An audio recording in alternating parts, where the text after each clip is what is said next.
Welcome back. We're continuing a conversation with my colleague Kyle Shideler, the director of the Homeland Security Project of the Center for Security Policy, an estimable analyst and expert on matters involving the security of our nation here at home.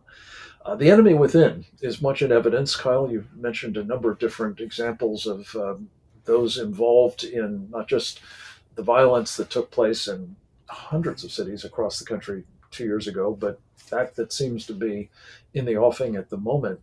And I just want to put to you, we've heard a lot of talk, both during that election season and since, about the necessity that the radical left perceives to pack the Supreme Court of the United States so as to offset the kind of majority that is now prospectively going to overturn Roe versus Wade and perhaps other things that they um, don't cotton to the court doing.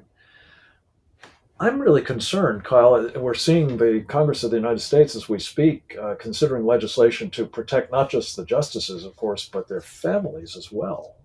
I think, at least in the case of the five conservative justices, um, Roberts may or may not be considered one of that group, but um, they're being driven from their homes by the doxing, the disclosure of where they live, and so on. It raises the question in my mind if this is not about more than packing the court, purging the court. That is to say, removing certain judges or justices in this case, so that they can be replaced and the outcomes of their deliberations changed as a result of Joe Biden, candidates rather than Donald Trump's. Should we be concerned about that? And what does this say about the larger, as I said earlier, rule of law in this country that the Biden administration seems to be essentially, if not egging on, certainly not doing much to discourage this kind of threatening behavior towards the justices? Well, look at the statement you had from Press Secretary Jen Psaki, where she refused to condemn or criticize or do anything other than call these protesters passionate, despite the fact that in Virginia and D.C. and Maryland, protesting outside of somebody's home because of what they do during their job, which is called picketing outside a private residence, is a crime. It's already illegal. It is already illegal to disrupt Specifically Catholic for or Christian church judges, services. yeah, What we specifically for have is a judges, refusal to right? enforce the law, Right. which of course occurs. Why? Well, in part because law enforcement agencies across the country have been intimidated because of the violence of the 2020 season, and because they know they will not be supported by their local governments in cases where you have heavily progressive districts, or where they will not be supported by federal law enforcement or the Department of Justice in the case of DC and these actions around the Supreme Court. We already Unless know. the purpose of the protest is on the right, opposing certain actions, they'll be called, of course, insurrectionists and domestic terrorists, and then you'll get help from the Justice Department. No, Oh, absolutely. I mean, isn't it interesting how school board protesters are considered terrorists, but actual revolutionary communists vandalizing and assaulting churches are not right? considered extremist threats? Yeah, and again, This self-avowed revolutionary communists, no less. I mean, it's not something we're inferring here. It doesn't require Kyle, a lot of detective work. it doesn't.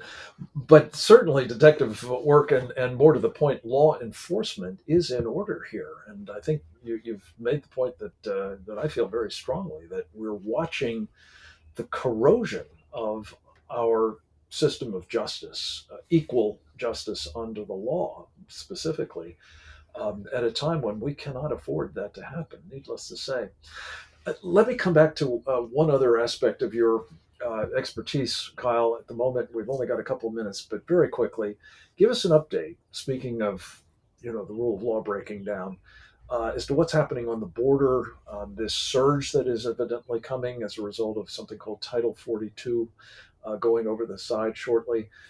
How grave a problem is it, and is there any relief in sight?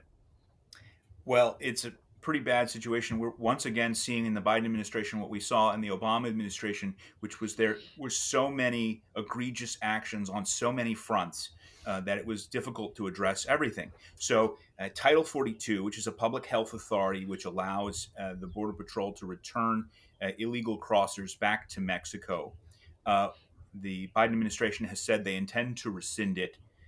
This would essentially disarm the Border Patrol. They would have effectively no way to return individuals who crossed illegally back to Mexico. And essentially, what that means under the Biden administration is that they will all be paroled into the country, and they will be sent off to who knows where they may or may Well, not report for future court everywhere. action. And they will eventually live here. I mean, they will eventually live here. Yeah, yeah, Um, and vote, I and suspect as probably well. No? vote.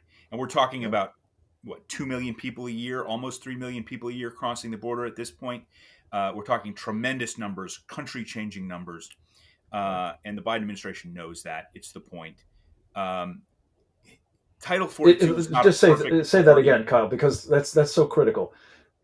Is that in fact the object of this exercise, as you see it, changing the population, certainly the electorate of our country?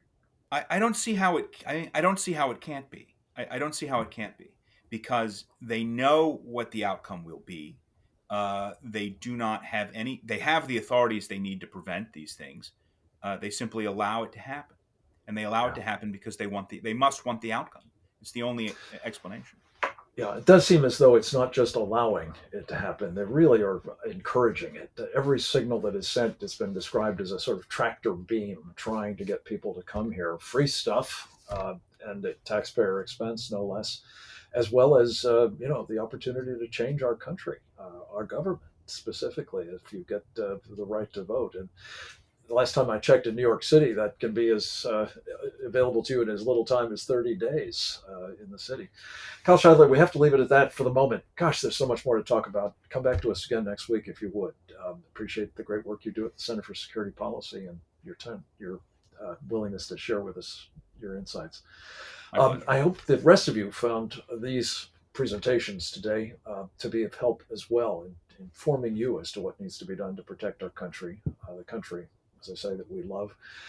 For more about what you can do in that regard, check out securingamerica.tv. Follow me at Frank Gaffney. And then, as I'm fond of saying, I hope truly from the bottom of my heart that you will go forth and multiply.